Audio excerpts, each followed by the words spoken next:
I need to go ahead and preface this lecture with a big sorry and sincere apology to my mom because I may say some things, even though I'm going to try to articulate them as best as I can, that could be offensive, and I would want to do anything but hurt that absolutely wonderful woman in my life.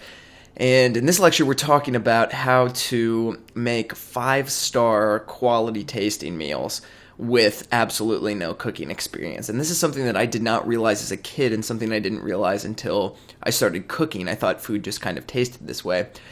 I grew up in a house that was very, I guess I'm going to say bland as far as cooking style goes. I don't ever remember my mom really overly seasoning anything. I remember that we had salt and pepper and hot sauce usually, and some Worcestershire. I'm not sure how you say that, but we usually call it Worcestershire sauce for, steaks and chicken and beef and that kind of thing. And we would have tacos every once in a while that she would use a generic taco seasoning pack on some ground beef or ground turkey. But we grew up with fairly bland food, and I didn't realize until I taught myself how to when I taught myself how to cook when I got to college.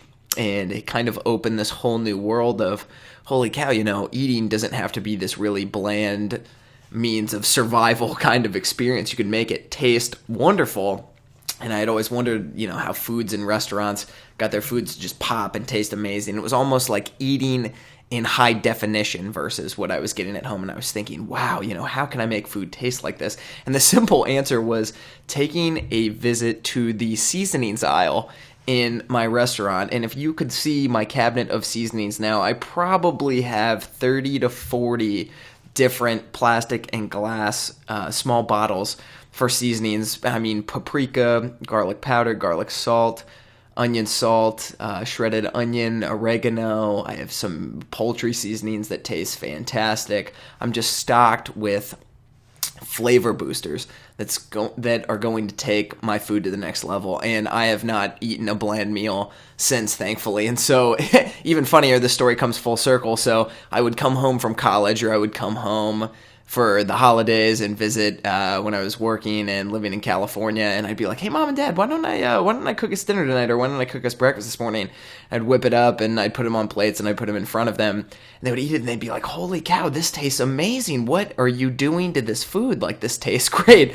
And from then led to me stocking our cabinets with 30 to 40 different seasonings and hot sauces and the like, so I could make food at home taste amazing as well. So it's funny how things did come full circle of my mom teaching me some cooking techniques, but me kind of going out on my own and teaching myself how to cook and grabbing those flavor-packed seasonings that I could throw on things. So that injunction with a crock pot and learning how to just cook things on the stove and bake a little bit has just completely turned my life upside down as far as what my concept of food was. And it's really amazing, and it's something that I take for granted now that I've been cooking on my own for so long. But to think that I grew up in a house that ordered pizza 2 times a week, and we did the fast food thing, and most of the times that we ate meals at home were pretty bland, and taking that to a different level and exploring my palate as far as Mexican food and Thai and Indian and things like real food diets and paleo diets and whole food eating. I mean, it's just really been a shocking and incredible